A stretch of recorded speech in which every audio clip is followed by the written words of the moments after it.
32 এপিসোডের শুরুতেই এখানে আমরা দেখতে পাই যে ডংফ্যাং এখানে ঘুমাচ্ছিল, আর এর কারণ হচ্ছে ডংফ্যাং নিজেকে তার ড্রিম ইলিউশনের ভেতর আটকে ফেলেছিল। এই জন্য হচ্ছে ডংফ্যাং এখানে ঘুমাচ্ছিল এবং তার বুকের উপরে তার হেলফায়ারটা জ্বলছিল। এখানে একজন ডক্টরকে ডাকা হয়, সে হচ্ছে ডংফ্যাংকে ডেকে বলে ডংফ্যাং এর যদি 48 ঘন্টার ভেতরে জ্ঞান না আসে তাহলে ডংফ্যাং সারা জীবন এই ড্রিম ইলিউশনের ভিতরে আটকে পড়বে এবং ডংফ্যাং এর শরীরটাও এখানে ধ্বংস হয়ে যাবে, আর ডংফ্যাং এর এই ইমোরাল লাইফে আসা সকল আশাও এখানেই শেষ হয়ে যাবে। এখানে শান এবং সুফ্যাং কেউ এই জিনিসটা মানতে চাচ্ছিল না। আমরা এক পর্যায়ে দেখতে পাই যে তারা নিজেদের শক্তি ব্যবহার করছিল ডংফ্যাংকে জাগানোর জন্য, বাট এই ডক্টরটা তখন বলে যে এতে কোনোই লাভ হবে না যদি না মাস্টার নিজে নিজেই এই ড্রিম থেকে ওঠে। তাহলে তারপরেও শান এবং সুফ্যাং হচ্ছে নিজেদের শক্তি দিচ্ছিল ডংফ্যাংকে যাতে সে উঠে পড়ে। তখন এই ডক্টরটা বলে যে ডংফ্যাং এভাবে উঠবে না, যদি ওকে এভাবে ওঠানোর চেষ্টা করেন ডংফ্যাং তো মারা যাবে, এর সঙ্গে সঙ্গে আপনাদেরকেও নিজেদের জীবনকে হারাতে হবে। পরবর্তী সিনে আমাদেরকে দেখানো হয় হচ্ছে রংহাওকে এবং তার মাস্টারকে। এখানে চেলেডি এবং রংহাও হচ্ছে তরোয়াল প্র্যাকটিস করছিল। তখন চেলেডি লক্ষ্য করে রংহাওয়ের তরোয়াল চালানোর স্কিল আগের থেকে অনেক বেশি ডেভেলপ হয়েছে। সে তখন রংহাওকে জিজ্ঞেস করে যে তুমি কি কোনো যুদ্ধে পার্টিসিপেট করেছিলে নাকি। তখন রংহাও না স্বীকার করে, কিন্তু তার মাস্টার বলে কিন্তু তোমার তরবারি চালানোর স্কিল আগের থেকে অনেক বেশি ভালো হয়ে গিয়েছে রংহাও, তুমি কি আমার থেকে কিছু লুকাচ্ছ। রংহাও তখন বলে যে না, এরকম কিছুই না। আমাদেরকে আবার সিয়াংজুকে দেখানো হয় সেই টিয়াংজু মিররের সামনে। তখন সেখানে ডাইলিয়ান আসে এবং ডাইলিয়ানকে এখানে সিয়াংজু থ্যাংক ইউ জানায়। এখানে হচ্ছে ডাইলিয়ান সিয়াংজুকে জিজ্ঞেস করে যে অর্কিডকে আর জীবনে ফিরে আসবে না। তখন সিয়াংজু বলে যে অর্কিডের ফেথ এখনো পূরণ হয়নি, অর্কিডকে ফিরতেই হবে, কারণ অর্কিডের ফেথ অনুযায়ী তুমি বলেছিলে যে অর্কিড এবং আমার নাকি মোরাল ওয়ার্ল্ডে বিয়ে হবে। যদি মোরাল ওয়ার্ল্ডে বিয়ে হওয়ার লেখা থাকে তাহলে তো অর্কিডকে আবার ফিরে আসতে হবে, আমি এই আশায় এখনো আছি। এরপরে আমাদেরকে আবার ডংফ্যাংকে দেখানো হয়, সে এখানে ঘুমাচ্ছিল এবং তার ইলিউশনের ভিতর আমাদেরকে নিয়ে যাওয়া হয়। এখানে ডংফ্যাং অর্কিডের সঙ্গে অনেক ভালো সময় কাটাচ্ছিল। এরপরে হচ্ছে আবার আমাদেরকে দেখানো হয় সুফ্যাং এবং শানকে, তারা নিজেদের পাওয়ার দিয়ে ডংফ্যাংকে তোলার চেষ্টা করছিল। তখন সেখানে সিয়াংজু চলে আসে, বাট এখানে হচ্ছে সুফ্যাং সিয়াংজুকে বলছিল তুমি কি আমার ভাইয়ের উপর আবার অ্যাটাক করতে এসেছো। তখন সিয়াংজু বলে ডংফ্যাং কিনচ্যান যদি 48 ঘন্টার ভেতর না আসে ওর জীবন তো এমনিতেই নষ্ট হয়ে যাবে, কষ্ট করে আবার ওকে মারা লাগবে কেন। আমি এখানে এসেছি তোমাদেরকে সাহায্য করার জন্য, ডংফ্যাং কিনচ্যানকে উঠতেই হবে। এই কথা বলে সে একটা কাঠি ধরিয়ে নেয় এবং বলে যে আমি ডংফ্যাং কিনচ্যানের সেই ইলিউশনের ভিতরে এখন যাব। যদি এই কাঠি পুড়ে যাওয়ার আগ পর্যন্ত আমি ফিরে আসি ডংফ্যাং কিনচ্যানকে নিয়ে, এর মানে ডংফ্যাং কিনচ্যান তার ইমোরাল লাইফে ফিরে আসবে। আর যদি ডংফ্যাং না আসে তাহলে ডংফ্যাং আর কোনোদিনই এই ঘুম থেকে উঠবে না। আমরা এখানে দেখতে পাই এরা সবাই এই কাজটাতে রাজি হয় এবং সিয়াংজু তার পাওয়ারের মাধ্যমে ডংফ্যাং এর সেই ইলিউশনের ভিতরে ঢুকে। এখানে আমরা ডংফ্যাংকে দেখতে পাই সে সেই ইলিউশনের ভেতরেই হাঁটতে হাঁটতে যায় টিয়াংজু মিররের সামনে এবং এখানে যখন সে তাকায় তখন সে দেখতে পায় যে টিয়াংজু মিররের ভেতরে বিয়ে হচ্ছে অর্কিডের। আর এই জিনিসটা দেখে ডংফ্যাং এর অনেক বেশি রাগ হয়। ডংফ্যাং পেছনে ঘুরতে দেখে যে তার পেছনে হচ্ছে সিয়াংজু দাঁড়িয়ে আছে। তখন সিয়াংজু ডংফ্যাংকে জিজ্ঞাসা করে যে টিয়াংজু মিররে তুমি কি দেখলে। ডংফ্যাং তখন বলে কিছুই না। তখন সিয়াংজু বলে তুমি টিয়াংজু মিররে দেখেছো অর্কিড এবং আমার বিয়ে হচ্ছে। ডংফ্যাং তখন সিয়াংজুর উপর অনেক বেশি রাগ করে। এরপরে সিয়াংজু হচ্ছে ডংফ্যাংকে বলে তুমি নিজেও জানো যে তুমি ইলিউশনের ভিতরে আটকে আছো, তোমাকে এখান থেকে বের হতে হবে। অর্কিডকে ইমোরাল লাইফে ফিরে নেওয়ার জন্য তোমার সাহায্য আমার অনেক বেশি দরকার। এরপরে সিয়াংজু বলে যে তুমি তো জানোই যে অর্কিড এবং আমার বিয়েটা হচ্ছে অর্কিডের ফেথ, সো এটা পূরণ করতে হলেও অর্কিডকে আসতে হবে। এই কথা শুনে ডংফ্যাং এর অনেক বেশি রাগ হয়। ডংফ্যাং বলে যে আমি কোনো ইলিউশন ক্রিয়েট করি না, এটাই সত্যি। আর তখন পেছন থেকে অর্কিড আসে এবং বলে যে আমি সত্য, আমি কোনো মিথ্যা না। এরপরে হচ্ছে আমরা দেখতে পাই সিয়াংজুর ওপরে ডংফ্যাং অ্যাটাক করে এবং সিয়াংজু সেই ইলিউশন থেকে বের হয়ে আসে। এখানে কাঠিটার আর একটু মাত্র বাকি ছিল, তখন সিয়াংজু বের হয়ে এসে বলে যে ডংফ্যাং কিনচ্যান এই ইলিউশন থেকে বের হতে চায়নি। আমরা দেখতে পাই অর্কিড ডংফ্যাং এর কাছে এগিয়ে এসে তাকে জড়িয়ে ধরে বলে যে দেখো আমি সত্যি, আমি মিথ্যা না, আমি অর্কিড ফেরি। এখানে আমরা দেখতে পাই যে মুন ট্রাইবের এইখানে যারা ছিল তারা সকলে ডংফ্যাংকে নিজেদের শক্তিতে উঠানোর চেষ্টা করছিল। সিয়াংজু এখানে নিজের শক্তিতে ডংফ্যাংকে উঠানোর জন্য, বাট হেলফায়ারটা বেড়েই যায় এবং ডংফ্যাং এর বাঁচার আশাও আস্তে আস্তে এখানে নিভে যেতে থাকে। একটু পরে আমরা দেখতে পাই যে অর্কিডের সঙ্গে ডংফ্যাং দাঁড়িয়েছিল এবং সে অর্কিডের মুখটা ধরে আর চারপাশে সকল কিছু বিলীন হয়ে যেতে থাকে। এখানে ডংফ্যাং অর্কিডকে ধরে বলে যে আমি প্রথম থেকেই জানতাম যে এটা সত্যি না, এটা একটা ইলিউশন।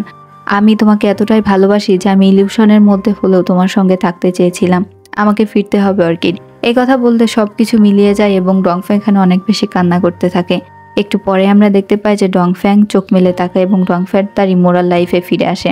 আমরা এদিকে রংহাওকে দেখতে পাই, সে তার ঘুমের ভেতরে দেখতে পায় যে সেই টাইসু আবার তার কাছে এসেছে, ইবেলগড় টাইসু।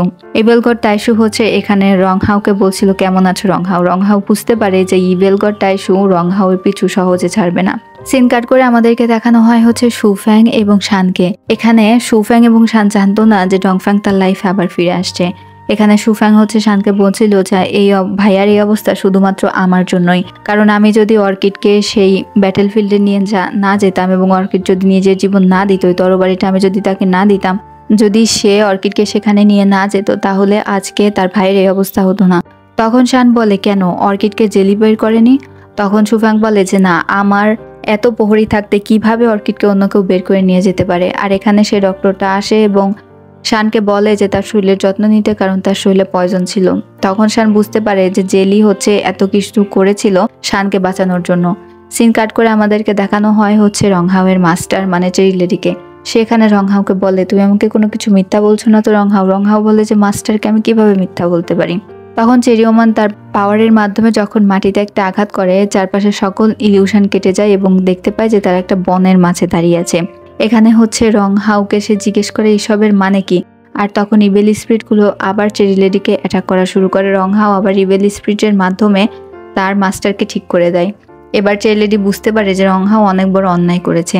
সে হচ্ছে লর্ড হানের কাছে নিয়ে যায় রংহাওকে এবং সে বলে যে আমি রংহাওকে ঠিকমতো শিক্ষা দিতে পারিনি, আমি ওকে ঠিকমতো শিক্ষা দিয়ে বড় করতে পারিনি, আপনি ওকে শাস্তি দিন। শিল্যান হোলি ক্লানের সকলকে ধ্বংস করে দিয়েছে এবং এছাড়াও 3000 সৈন্য, যেটার দায়ভার কিনা ডংফ্যাং কিনচানের ঘাড়ে গিয়ে পড়েছে, সেটাও রংহাওয়েরই কারসাজি। এইসব করেছে তার স্বার্থ হাসিল করার জন্য।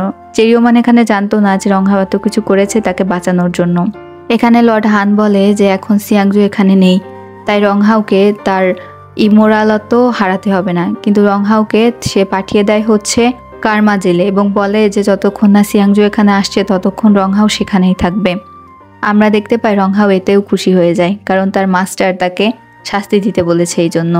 পরবর্তী সিনে আমাদেরকে জেলিকে দেখানো হয়, যে কিনা অসুস্থ হয়ে পড়ে এবং সেখানে হচ্ছে ইভেল লেডি ডাইলি আসে এবং তাকে ওষুধ দেয়। সে হচ্ছে এখানে লিওয়ানের সঙ্গে দেখা করে। তখন ইভেল লেডি ডাইলি বলে যে তোমার সন্তান এখনো বেঁচে আছে এবং সে আমার কাছে। এই কথা বলে সে জেলিকে এগিয়ে দেয় এবং বলে এই হচ্ছে তোমার সেই হারিয়ে যাওয়া সন্তান। আমরা দেখতে পাই লর্ড লিওয়ান জেলিকে পেয়ে অনেক বেশি খুশি হয়। সে হচ্ছে জেলিকে নিয়ে বাসায় ফিরে যায় এবং এখানে সে ডাইলিয়ানকে জানায় যে ওই হচ্ছে তোমার হারিয়ে যাওয়া বোন। আর এই কথা শুনে ডাইলিয়ান অনেক বেশি শকড হয়ে যায়, বাট জেলি অনেক বেশি খুশি ছিল তার বাবা এবং বোনকে ফিরে পেয়ে। সিন শিফটে আমাদেরকে ডংফ্যাংকে দেখানো হয়, যার জ্ঞান আসার পরে সে সিয়াংজুর সঙ্গে দেখা করে এবং অর্কিডকে কিভাবে ইমোরাল ওয়ার্ল্ডে ফিরিয়ে আনতে হবে এটা সম্পর্কে সে সিয়াংজুর সঙ্গে কথা বলে। আমরা দেখতে পাই সিয়াংজু তখন ডংফ্যাংকে হচ্ছে সাইলেন্ট সিলভার হ্যাভেনের একটা কর্নারে নিয়ে যায়। এখানে হচ্ছে সেই সব ইমোরালকে পাঠিয়ে দেওয়া হয় যারা হচ্ছে অনেক বড় কোনো অন্যায় করেছে, মানে হ্যাভেন অফ ল এর বিপরীতে গিয়েছে, তাদেরকে এখানে পাঠিয়ে দেওয়া হয় এবং এই জায়গাটা মূলত ইমোরালদের নির্বাসন বলা যেতে পারে। তো এখানে হচ্ছে সিয়াংজু ডংফ্যাংকে বলে যে এইখানে আছে হচ্ছে অর্কিডের মাস্টার সেই অরবিটার। তখন ডংফ্যাং বলে অরবিটারের কথা শুনেছিলাম সে নাকি ওয়ার্ল্ড ট্যুরে গিয়েছে। সিয়াংজু বলে যে না, অরবিটার হচ্ছে 1000 সাল আগে একটা সিনফুল ড্রাগন সিয়াংজুকে ভালোবেসেছিল এবং তাকেই বিয়ে করে। আর এর কারণে হচ্ছে হ্যাভেন অফ ল এর বিপরীতে সে গিয়েছিল, এই জন্য তাকে এখানে নির্বাসনে পাঠিয়ে দিয়েছে লর্ড হান। আর অর্কিড এটা জানে না। অর্কিড তার নিজস্ব আশা নিয়েই বেঁচেছিল যে তার মাস্টার কোনো একদিন তার কাছে ফিরে যাবে। আসলে তার মাস্টার এখানে নির্বাসনে রয়েছে। আর এই অরবিটাল হাউসটা দেখতে পুরোই অর্কিডের অরবিটাল হাউসের মতো ছিল। তখন ডংফ্যাং হচ্ছে সিয়াংজুকে বলে যে অর্কিড এটা জানতে পেলে অনেক বেশি কষ্ট পেত, তুমি এটা অর্কিডকে না জানিয়ে ঠিক কাজ করনি। এই কথা বলতে বলতে তারা যখন উপরে যায় তখন দেখতে পাই আমরা একজন ছেলেকে, যে কিনা দেখতে পুরোপুরি ডংফ্যাং এর মতোই ছিল, গেটআপ টেটআপ সবকিছু। বলা যেতে পারে সে হচ্ছে ডংফ্যাং এর ডুপ্লিকেট। সেও ডংফ্যাং এর মতো এরকম অনেক বেশি পাওয়ারফুল। এখানে যেতেই হচ্ছে এই ছেলেটা, যার নাম হচ্ছে ড্রাগন সিয়াংজু, এদের দিকে তাকিয়ে বলে যে তোমরা চলে এসছো, তোমরা যেখানে আসবে সেটা আমি আগে থেকেই জানতাম। এরপরে হচ্ছে অরবিটার এসে বলে যে তোমাদের অপেক্ষাতেই ছিলাম। সে এসে বলে যে ওকে শাস্তি দাও। কথা বলতেই তখন ড্রাগন সিয়াংজু ডংফ্যাং এর হৃৎপিণ্ডটার উপরে একটা চাপ দেয়, কারণ ডংফ্যাং হচ্ছে অর্কিডকে অনেক বেশি হার্ট করেছিল। এখানে অরবিটার বলে যে তুমি আমার অর্কিডকে অনেক বেশি হার্ট করেছো, এটার শাস্তি আমি তোমাকে দিলাম। এরপরে হচ্ছে ডংফ্যাং অনেক বেশি মাপ চায় যে সে ভুল করেছে, সে আর কোনোদিনও অর্কিডকে শাস্তি দেবে না। কিন্তু অর্কিডকে আবার ইমোরাল ওয়ার্ল্ডে ফিরে আসতে পারবে নাকি তখন হচ্ছে অরবিটার বলে যে হ্যাঁ, অর্কিডের ফেট এখনো পূরণ হয়নি, অর্কিডকে আবার জীবনে ফিরে আসতেই হবে, কিন্তু এটা অনেক কঠিন একটা প্রসেস, এই প্রসেসটা তোমাদের দুইজনকে সম্পন্ন করতে হবে। তোমাদেরকে আমি একটা অঙ্কুর দেব, সেটাকে একটা পটে তোমরা লাগিয়ে দেবে, তারপরে হচ্ছে অর্কিড আবার সেই অর্কিড গাছ থেকেই সে তার জীবনে ফিরে আসতে পারবে ম্যাজিক্যাল ভাবে। এখানে আমরা অরবিটারের কথার ভাবেই বুঝতে পারি যে সে আগে থেকেই জানতো অর্কিডের আসল পাওয়ার সম্পর্কে।